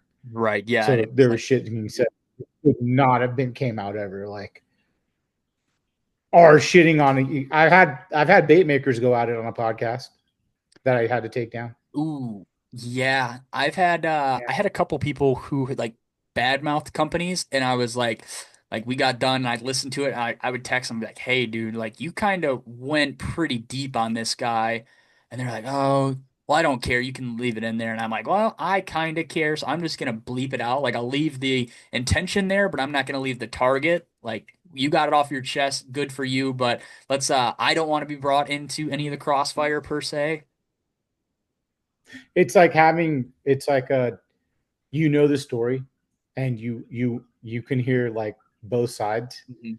and you want to say some shit sometimes and you can't. So sometimes I've cutting out stuff like where I'm like, okay, I can't get a rebuttal on that because that guy's never going to come on. Mhm. So I don't want to put that up. You know Right. what I'm Yeah. saying? Yep. So like I won't like where like fucking Mickey. Mickey will never fucking come on mine. Mm. And I don't give it. He knows that he fucking hates me. And I'm Yeah. fine with that. Right. But I'm not gonna let people sit there, let their if he came on, I would be like, all right, here's truth be told, let's fucking lay it out. But he will never come on.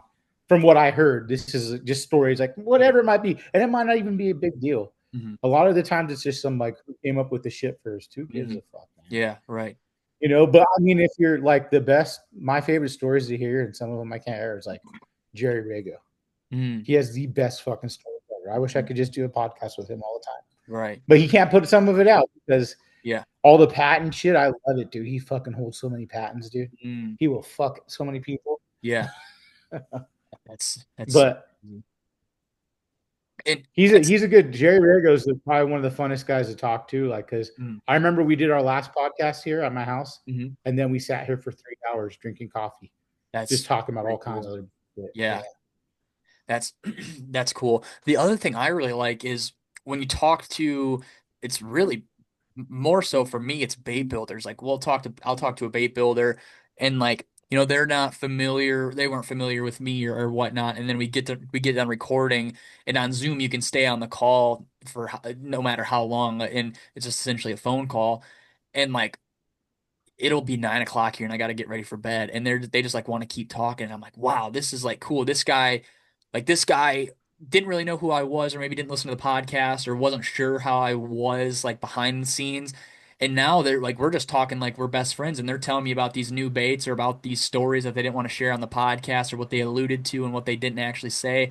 I'm like, wow, that's kind of crazy. Like people taking stuff like at face value, and they're like, yeah, this guy like hosts a podcast, but he's talked to like you said earlier, he's talked to some people that I don't like, so I'm gonna kind of watch my mouth and see how he leads the conversation That's and what stuff. Yeah, exactly what's happened to me before. And I'm like, hey, dude, I have no fucking problem with anyone. yeah, Like, I'm just now, am I loyal to more people, to certain people? mhm, Yeah, of course, yeah, they're my buddies. yeah, Like, I still talk to like I talk to at least once or twice, and probably like once a week. I still talk to like the SU guys. You know what mhm, I'm saying? yeah, Matt Hom, I still talk to because you know, and yeah, it's crazy seeing like going to people's shops yeah, and checking out what they do and being like, fuck, like JSJ. hmm, I know he's not popular and a lot of dudes don't use it, but he is one of the best fucking bait builders. mm, Everything's so meticulous. He knows about everything. He's also a fucking amazing designer. He's one where I'm like, fuck, he's good. hmm, And another guy that people are just gonna start hearing about, I know everyone's gonna catch on to this fucking asshole, is Chaos Baits. hmm. He's calling me right now. Have you seen him? Have you seen Yeah, this? yep, yeah. I His saw. I think Caesar shared his thing the other day. okay, so his baits. Okay, I looked at. I hate my biggest pet peeve with painted baits is Mhm. they rub off. Yep, yeah, Fucking can't stand it. He paints his baits and I fucking try to rub it because I'm a dickhead and I just grab his bait. yeah, I'm yeah, like, let me see your bait. It won't rub off. right, I'm like, that's and I can get my thumb off a brand new fucking bait. yeah, yeah, Like, and my bait, he's like, if I'm gonna pay $100 or $120, that shit better not rub off. yeah, You know what right, I'm saying? yep, Now, if it's after the fact, like it's getting bit by a fish, hmm, okay. But when I pull out the package like that bugs yeah, the shit out of me. right, But he has made like he's helping me with my shit. hmm, He makes everything. This guy's one, and you fucking talk to Jerry, and hmm, he says the same thing. The guy's a hmm, fucking stick. Mm. He's caught huge trout. He's caught huge fucking bass, striper, Mhm. calico, swordfish, like you name it. He's a Yeah. captain of a fucking, you know, like, Mhm. but like getting to see these guys and all these little tricks you just don't ever think about. Mhm. And I'm like, oh fuck, you know, like, so my new thing is molds. Like I'm learning how to do vulcanized molds all the Okay. time because I do. Yeah. So I'm making all kinds of shit now, like Mm. just for fun. Mhm. But I love seeing all the backstory stuff, like Matt Hom shit. Like love seeing his shop and Mhm. you know, Caesars was the fucking best, man. When he had Oh, toxic baits, yeah. that was like the highlight of my life. I got so fucking drunk in that shop so many times. Like that was so fun. The Mexican food spot next to it. Mm. Toxic Day, he made one of the most epic fucking things I ever seen when he had that thing. That thing was Yeah. wild, dude. Man, So that, many people. The line for DRT was fucking crazy. It was cool, man. yeah. Yeah, But the that's bait making thing is cool. They get to show you, you get to see these baits before they come out. oh I yeah. loved seeing that when they first started. He sent me a bait. I always talk about that when Who he was very that? first started throwback. Oh, throwback. Okay, yeah, yeah. And then seeing where he is now, I'm like, fuck, so crazy, dude. Right. So crazy you did it, you know, like you're Mhm. the I consider him like for the area he's in, like one of the OGs, dude, for Oh yeah. sure. You know? Yeah. Yeah.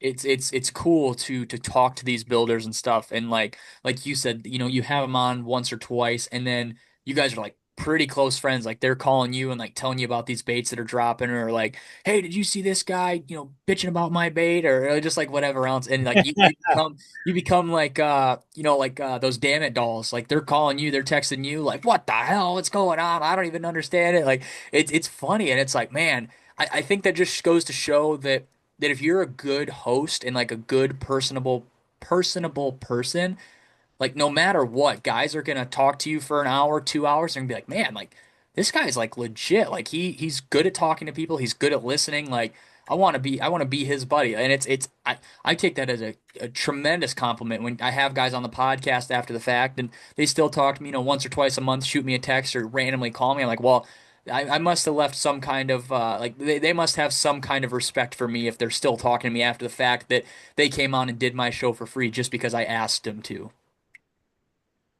Well, I think you're missing that you have no agenda. Like we Right. don't make anything off of this. Yeah, yeah. Well, now we do, but before when we first started, the whole intention of the podcast was just to have fun, interview dudes. I remember when you started same thing, just find out cool, make cool content. That's Yeah. it. I wasn't looking for money. It came and was cool, and all Mhm. these bait makers are huge supporters and helped out with the Patreon and did all the shit they could. So to me, I mean, it, at the end of the day, we weren't looking for to profit off of this really, Yeah. is more just like something fun to get people together. And I learned, and yeah, I got free baits. I was fucking stoked. Mhm. Cool. You get free baits here and Yeah. there or fucking rod. You're stoked with shit. Like I remember getting a lowdown for my birthday, I was fucking Oh, yeah. stoked. Like I tried to order one for Father's Day and I couldn't get it. So I got my performance tackle. Mhm. Mark Higashi's makes the best fucking down ramp rods. Mhm. So I mean, and then I got my lowdown and I was fucking stoked. I remember getting that, like shit Yeah. like that. And it's from a buddy, you know. Mhm. Yep. So Ben's a fucking another great dude. Like, so you get to you get to see everyone's travels. Like even Manny Cheese, another one. I love to interview him and watch him kind of Yeah. go do his thing now. Like Yep. it is what it is. Like I guess you can't guide all the time. Right. Like that's a fucking hard job. Yeah. He was one I've been thinking about lately.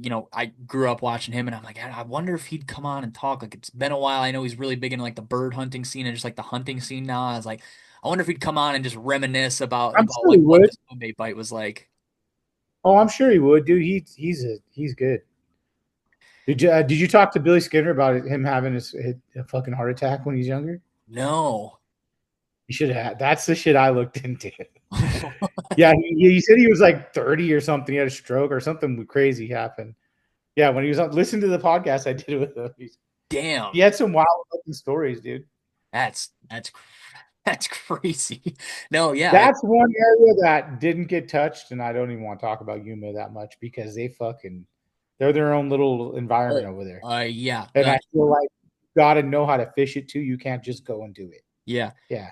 Yeah, those you guys know. are crazy down there. Him and I were talking after the podcast. That was another guy. I don't mind like saying that. Him and I talked a lot after the podcast was done recording, and I think he was like maybe off put. He's like, I don't know what like you said, what this guy's agenda is. And then we got to talking, and he's like, okay, this guy, it's like this kid's like genuinely asking me. He wants to hear my stories. He wants to hear how the baits were made and stuff. And then, I think when like people's guards are kind of dropped down a little bit, they realize like, oh, this guy's literally just wants to hear all about me. Like I get to talk about myself for 2 hours and tell this guy everything that I think I've done in my life that's super cool. Like that's pretty cool. People, not necessarily many people ask me about that stuff. So that's my favorite thing is when guys like you ask them something and you can kind of hear them like chirp up a little bit like, oh yeah, I didn't even think you knew about that, or I didn't know you scrolled that far back on my Instagram or whatever else. Like I think that's probably the coolest thing ever. You ask a question and the conversation just blows up, or you see that like twinkle in their eye. They're like, "Oh my gosh, like I don't even remember that myself." Like that's crazy. You saw that or you remember that from back in the day.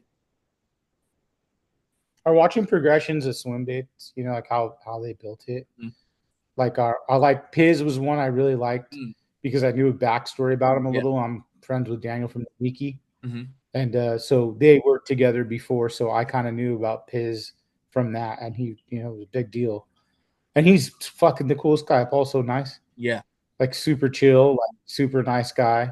So it's kind of cool meeting like some of these dudes like that. It's so cool, Mm, like and I mean, I know there's a lot of new companies too. yeah. I'm missing to mention that are amazing, but Right. some of these bait makers are, have changed the whole scenery. Yeah. And then now we're seeing everyone kind of move to a different Hmm. market as well because you got to keep with the times. Like you said, look at what you're doing. I feel like that's a great idea. Right. You could still do swim baits and people will listen, Mhm.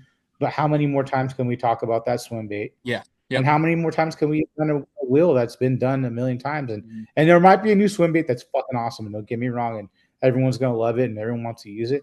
But it's still you could probably use another bait that might work the same as Right. that as Yeah. well, with the exception of some baits. You know what I'm saying? Like Mm. I'm sure, like I would only use a 250 out of Yeah. the Yeah. fucking Yeah.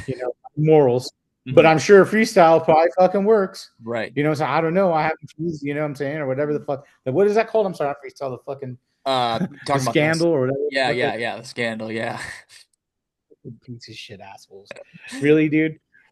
Dude. Let me just rip a fucking bait off and call this something. Just like it's crazy. It's fucking wild how big the knockoff thing Mhm. is too, and it's like how. But again, how many times? I mean, what if they would have changed the body? I mean, it's kind of the same. People are making the same shit, and Yeah.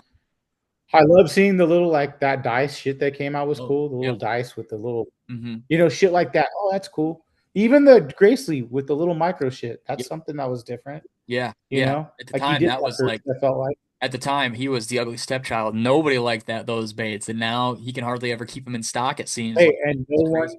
everyone I talked to, I'm not going to name names. They said it's not a swim bait. I'm Mm. like, what do you mean? He's like, 3 inches or 4 inches is not a swim bait. Mhm. I'm like, fucking it swims to me. To me, a swim bait's a fucking 3 inch paddle tail, dude. Right. Yeah. Yeah. You know what I'm saying? Like, but I guess if you want to say glide up, maybe I don't know. But like, I'm glad he carved Hmm. his own kind of little spot Yep. in the thing, and he got on it right at the right time because with all this fucking BFS stuff, Yeah. it all fits with it. Right. Yep. 100%. 100%. Yeah. Um, like maybe who's been your favorite interviewer? Name like three people you've interviewed. Probably Jerry Rago at the top of the list from what you'd said earlier. But like guys that you could just sit down with and talk to for hours, whether it was recorded or not, or whether it was maybe even about fishing. Like I know there's guys who have crazy life stories, or even come from the same background as you do in music and stuff, and you just could sit down and talk with those guys for ends amounts of time. That's a hard one because I liked the roundtables. Mm, Um, I really liked when I got all those bait makers at the yeah. toy drive together. Yep. I wish I could have had the audio done better, but I think it was Piz, Mike. I forgot who the two other ones were, but I had these really good roundtables that were on there together with Caesar and See. Yeah. someone else. I Yep. forgot the yeah, or maybe Jeremy or someone. Yeah. Jeremy is a good. Jeremy from Black Dog, he has so much knowledge Mm. on shit, and he made a bait that the punker's the punker, dude. Oh yeah. Everyone knows the punker isn't, and I know there's other stick baits like that or whatever you want to call it, but everyone wants a punker. Mhm. Punker. He made his own little, Everybody wants a wood punker. Yeah. The Jedi and he mind did trick, it. like the two-sided painted Yeah, bait. Like everybody knows exactly. that's a punker thing. So he was a very good one to interview. Like I feel like I had a lot of fun with him. I'll give you a couple different ones because I have fresh and salt. Yeah. It's hard Yep. because Yeah. Yeah. um, Caesar's always fun, but Caesar's like my friend, so it doesn't count. Right. You know what I'm saying? Yeah. Like there's dudes that are my friends, like Big Rob. He's Mm-hmm. a really good one. I bought him roller baits. Mm-hmm. He they I feel like he's a genuine dude that tells you the truth when Right. he's telling you something. Butch, of course, that's just a given. Um, I still have one left I might put out.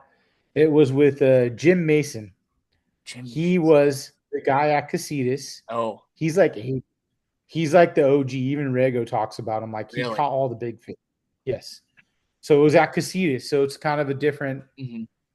different like it wasn't the Castaic, but they were catching big motherfuckers there. Yeah. Like Matt Newman talked about it. Like everybody's talked. Butch has been there. Like so, Jim Mason's been. He's probably like I think he's like it got to be his 80s. Wow. But have another podcast with him that I might release later on, Yeah. just because it was a good one and there's some good video on it. Mm. So it's when I was like really taking the whole fucking traveling studio with me everywhere to do these things. It was the worst, Yeah. bro. I had an ATM Mini. I had fucking two cameras, Oh, two DSLRs. I yeah. had a hard drive. I had lighting. And I was like, fuck this, dude. I'm not doing it anymore. Dude, that's But that Jim Mason was a good one.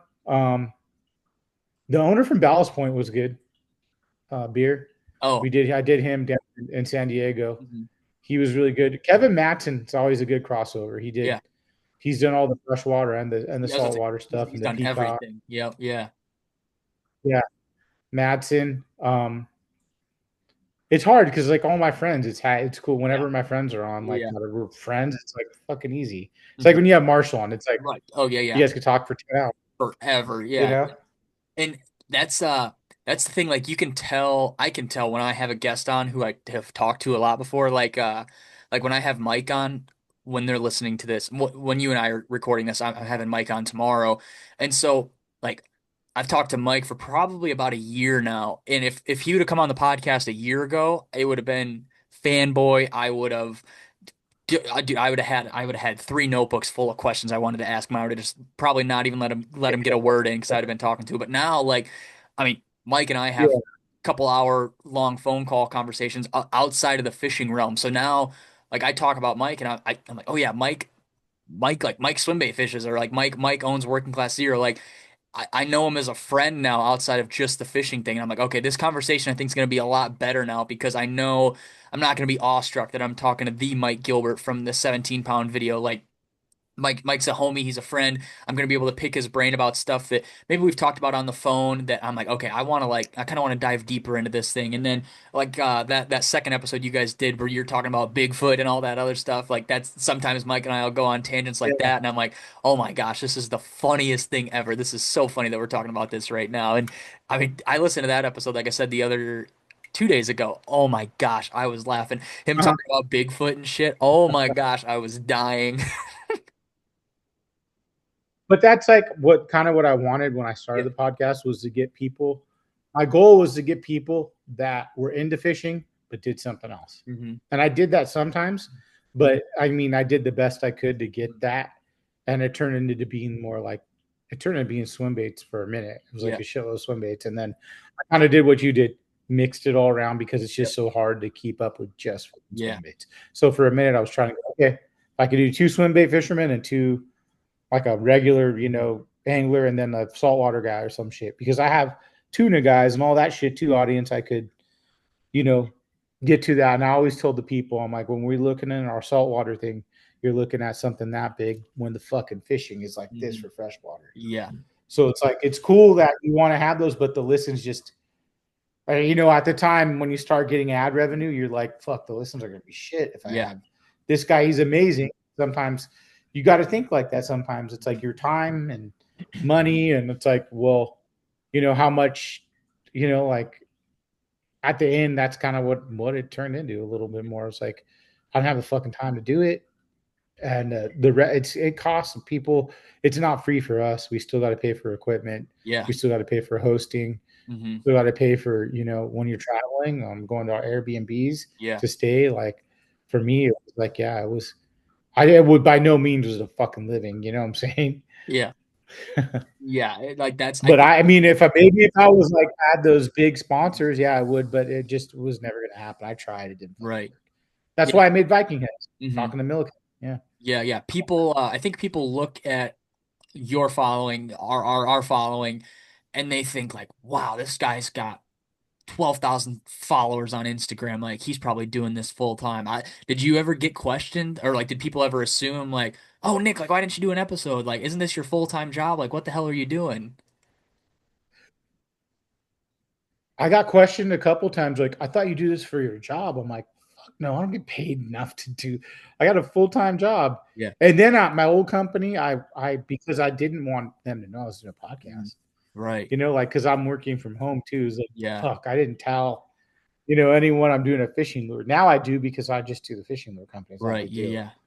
But yeah, people thought it was my full time job. I'm like, no, it's not. You don't make that much money off of it, Yeah. dude. It's enough to pay for you know like events. Like when we had the toy drive, I got to pay for a lot of like table rental. Or Yeah, yeah. thank God the guy that I bought the venue from was a friend of mine from music, so Mhm. didn't really matter. Right. But it's yeah, it's cool. It did what it did, and I thought it was a lot of fun. Hmm. You know, Yeah, that's something people are always like, "Oh, well, you do Scales and Tails full time, right?" I'm like, "Nope, not even close." I appreciate that kind thought that you had, but no, delete that from your mind because this is not full time, nor is it close to being full time. But I appreciate it. Thank you.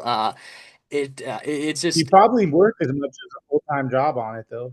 yeah, it You know, seems that way sometimes. It seems that way a lot of times, but that's okay. As long as people, my thing is, as long as like one person listens to it and they get a good, they like the episode. I'm like, well, that's worth it to me. I got to talk to this guy. Like I get to interview Nick here for the next hour, and him and I have a good conversation.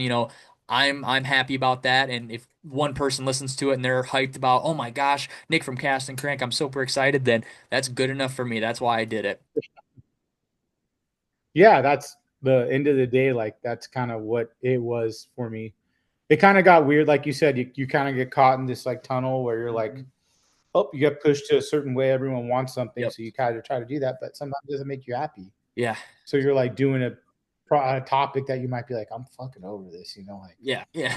it's happened before, dude. Like, and it's hard because yeah, like when you're green to it, it's easy to listen to someone's story Hmm. and go, okay, do I call bullshit sometimes? Yes. Yeah. But I'm not going to say it to him, letting him tell a story. I'm like, I don't fucking believe you one bit. You're Yeah. full of Yeah. shit. Yeah. Yeah. But I'm not going to do that. And it got to the point where I'm like, I can't keep doing this Mm-hmm. moral wise. Like, I don't believe you. Like, I just, I know how baits are built now. I know who's catching the fish. Yeah. You know who's catching them. You Yep. see them offline. Hmm. You see pictures. You go, fuck, dude. Yep, that was over there. And there's those guys that are sticks that just don't share shit. Yeah. And it's not the guys you think they are either that are fucking good, dude. Hmm. Like really good fishermen, Yeah. like the bass jacks. Right. I was just gonna ask you. Yeah, I know you'd had him on once, twice. twice, yeah. Did you ever get to see the cast to catch? Did he ever? He's like, okay, Nick, I'll show you since we're here. No, because he showed me the fish before he showed Oh. everyone else. Oh. Okay. Okay. Like Yeah. when he before he kind of released it, so I'm like, I fucking believe you. Right. Yeah. I don't believe you. And then, but I've also known the shit I wanted to see was his spotted bass and his calico. He has big spotted bay bass. Oh, really? So spotted bay bass is like a smallmouth on steroids. That's Mhm. what they say. Yeah. They fight fucking hard, and a 3 pounder is a good fish. Right. 5 is like unheard of. Mm. 4 is like rare as shit. Mhm. So you catch a 3, it's like it's a big fucking fish Yeah. and they fight hard as shit. So Mhm. he had some 4s, I think, and those are fucking big. That's what I'm like, damn, dude. Yeah. Yeah, Dang, that So is, I mean, he's another cool dude and kind of just chill and did his own yeah. thing, Yeah. Yeah, that's the thing. Like, I've had guys on who, like you said, do their own thing. Maybe they've got a smaller following on social media. You post an episode with them, and like 2 weeks later, I'll get messages from these guys like, "Oh my gosh, dude! Like, I got 125 followers, and like everybody's hitting me up Mhm. asking where I'm fishing or what I'm doing." And he's like, "I cannot believe like." Not in the sense of how do people not know who I am, but I just can't believe that many people listened to it and wanted to follow me or have questions for me. Like I get that all the time. And I'm always like, dude, like I don't maybe not necessarily I don't know what you expected, but yeah, dude, like you just came on and you just like had a poetic story of how you landed six double digits in the last 3 months on one bait. Like, yeah, people want to pick your brain, people want to see how you're doing it, what you're doing it with. They want to follow you to see if you catch a teener in the next month. Like I always think that's cool when guys come on because you ask them and then like they're appreciative of it and then after the fact they're like, "Oh my gosh, like I made friends around me that I didn't even know before your show and they all followed me and now we hang out every weekend and it's cool stuff like that." I'm like, "Well, that's really cool too." Like when guys make connections through the show like that, I think I love getting those messages. Yeah, it's and I even will meet guys and just that's Hmm. how I met Jared. Yeah. Like he came down, he had this dude filming for me, did that whole video. It was fucking cool. And like a drone, it was fucking awesome. And then at that point, I think I got Ballast Point, so it was right on the dock and we pulled up and ate lunch there. It was That's fucking sick, cool. dude. It That's so sweet. was a lot of fun. Yeah. I mean, because the connections you make is kind of like, gosh, some of my best friends are from the podcast, like Mhm. now. Like I met 100%. during that time, Yeah. that I talked to that are like they're coming over tomorrow for Andrew's birthday, Right. That's so like cool. Phil and Mac and Caesar and Yeah. Paul and like they're buddies, like if I don't fish anymore, I'd still talk to these guys like they're Right. friends. Yeah. You know what I'm saying? Yep. So it's kind of cool. Like I said that like about a lot of like these guys, like really close guys. It's like you kind of are into the same shit, Yeah. same joke, same ball bust. Yeah, yeah. 100%. Dude, Yeah. last question I have for you. And you kind of elaborated on it, but if you could have, anybody on the podcast, you're dropping a podcast episode tomorrow and you get to pick a guest, who's it going to be? Would it be Mike Long or would it just be, whether even if it's somebody that's present on this earth or passed away 20 years ago that was a hammer calico fisherman or whatever else it may be, who would you have on? Who's like the dream guest, I should say? Mike Long only because I really want to hear his story Mhm. because I feel like I fucking hate when you don't hear both sides of a story. Mhm. The second one would probably be uh fuck, what's his name? The Clear Lake guy, Pacific Ghost. You heard of Oh, him? no, I haven't. He's a fucking stick. I almost had him on, but he didn't have time. Hmm. He's another one. He's from look him up at Clear Lake. He catches a ton. Oh, and who else? God, there's got to be one more. What about Let me I think know you've about this. talked to him before. What about Cast and Blast? I kind of know who he is, but I've never You gotten to. almost did, Okay. but I mean, I loved. He has a great story. Oh yeah, yeah. I'd love to tell it. Like he's done a lot in like different industries. Yep, yeah. That's what I've But heard. I talked to him too. So I still talk to him as well too. Mm-hmm. You know, Yeah. Ben Donati for a long time, and he finally did it. That piece of shit. So that was a fun one. Yeah. Because I talked to Ben like I talked to Chris and everyone else. Hmm. I would talk to them offline for years. I talked to Ben Yeah. before like when I started doing like sponsorship stuff, I don't know much about it. So Hmm. I went to dudes that I thought would know, like Ben or Chris, like and Mike and all these guys. Like I don't know how to like navigate through this. So Yeah. like Ben was one. Um, an honest Mickey would be cool, or a not aggressive Mickey Ellis would be Yeah. cool. Like just because he's done a lot of cool shit, dude. Mhm. You know, Yeah. Yeah. No, I understand that for sure. I'd love to get like those dudes, like a Mickey, Jerry, and and Yeah. Butch together. Hmm. I'm sure it'll never happen, but like No, no, but that would be just like, because the yeah. history, like they all have together. Um, like I remember reading that book. What is it, Sow Belly? Cowbelly. Yep.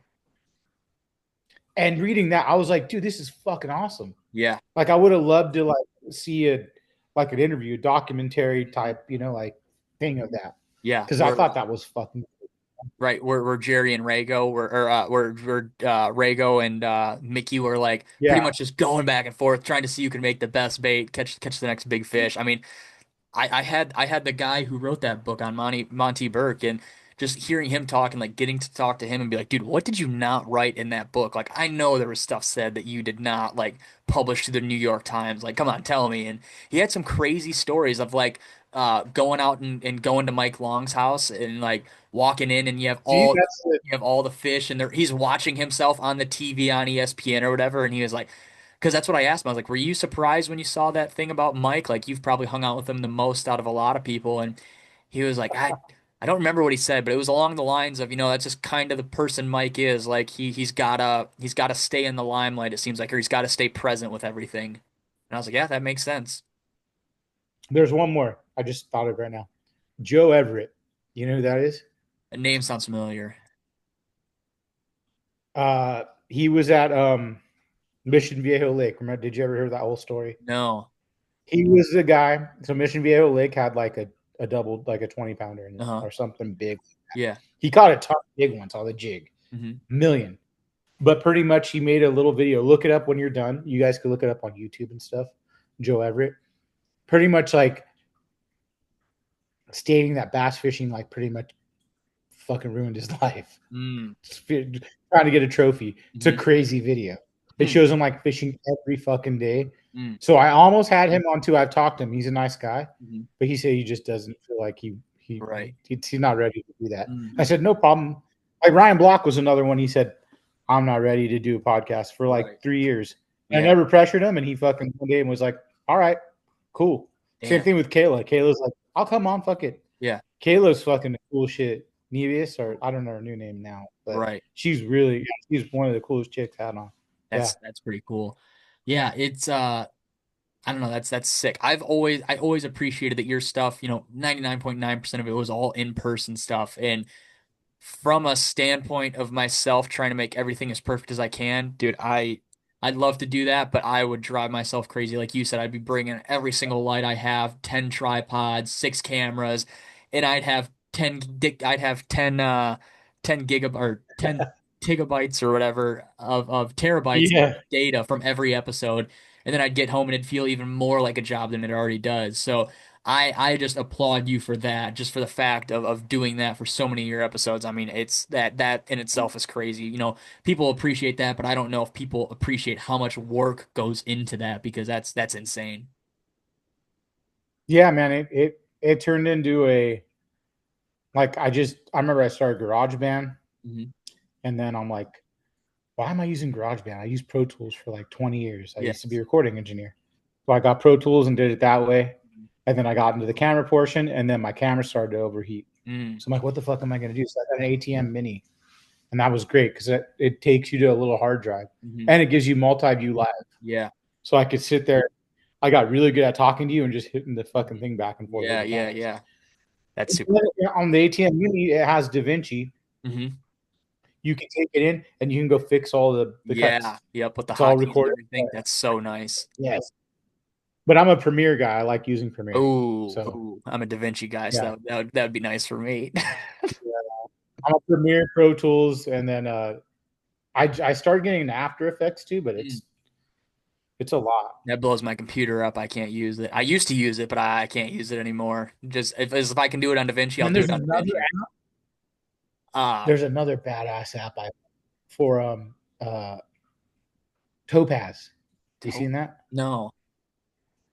So it takes your footage, say Uh-huh. it's a little grainy, and it'll fucking do everything for you. It'll make your footage into like 4K. Really? It's fucking sick. You gotta adjust it a little Yeah, bit. yeah. I used it for basketball because I'm Okay. making my kids videos and Yeah, that. yeah. And I'm like, fuck. I learned a ton about filming through basketball Mhm. videos. The Right. lighting in fucking gyms is the worst shit ever in the Oh yeah. world. Yeah, so then you So bump up trying your to get you like bump up your you bump up your ISO and then everything turns grainy and you're like, "What the hell am I doing? This is terrible." Well, I got it on my camera now since this FX30, like Yeah. it's fucking bad as shit. I had an 873 before, Uh-huh. so I have the FX30 now, and Yep. everything I record flat, Hmm. and I have it's fun. That's like a fun thing for me filming. Right. But then I feel like when I go fishing, I try not to take my camera because I feel obligated to film. Hmm. You know, Yeah. so then I waste my time filming. Why the fuck did I even come fishing? So Sure. now I'm trying to learn right now is how to disconnect the Yep. company Yeah. or filming with just having fun. Hmm. Yep. Yeah. So that's kind of where my story comes to last night's fishing trip, where I almost killed my friend, Oh no. uh, California Filthy Phil. He's Hmm. one of my really good friends. We went fishing and we're punching kelp. Hmm. Same thing you'd be punching, Yeah. like so. I go punch fucking kelp, drop it down. It's a swing head, new swing head I'm making. Get bit, go to set the hook and pulling up, and that shit pops out of the kelp. And I go, oh shit. He turns around Burns. and it hits him right in the fucking head, right in the head. Yeah. And he goes, oh shit. And I'm like, oh fuck, what did I do? I thought I took his eye out, dude. Yeah. Yeah. I was so nervous. Takes his hand off, the shit blood everywhere. I'm like, oh fuck, I killed you. Like, so I get the band-aid, put a fucking sweatshirt on. Yeah. Dude, I felt like shit, bro. It Oh, was the worst fucking thing. It was like my other friend Adam Reiser. He's had a pretty popular post. He took out his tooth with a jig. really? He lived back east. He lives back east, but he was tournament fishing kayak. Yeah. Fucking jig came back, hit him with the tooth, knocked out his tooth. Knocked out his tooth. Fucking wild. Oh, dude. Yeah. That makes the back of the hair on my neck stand up. That is brutal. Now I'm like, and then every whole night on setting hooks, I'm like, I'm not going to set the hook. I'm Yeah, fucking yeah. scared. I'm just gonna No reel risk. down, pull the fish in. Yeah, exactly. Heck yeah, dude. Well, Nick, dude, I appreciate the heck out of you for coming on here. We've been trying to do it for a little while, and I just texted you. I'm like, hey, how does this time, like, what Yeah, time on this day works for you? And we squared this thing away, and I appreciate it. Thank you so much. no problem, dude. Anytime. What And if you guys where? are do you guys want to check out Yeah, what I yeah. do now?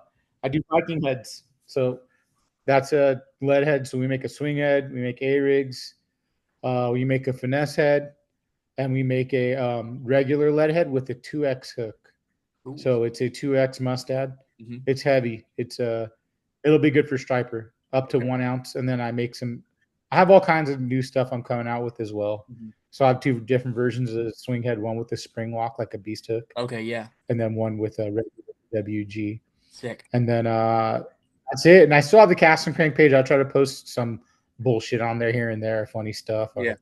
Or like I said, I have some old stuff. I might release it still Yeah. because I'm like, man, it was pretty cool. It was some cool video. Hmm. So I might just put it up, some old episodes that never got released. Heck We'll yeah, see how dude. it goes. Do you guys load up baits on the Viking Head page, or is it pretty much just through distributors that guys can pick their stuff up? So you can go to Tackle Warehouse has the finesse heads and the Okay. swing heads, and then Turner's has them I think online, and then the rest is on our page. So we do Okay. drops.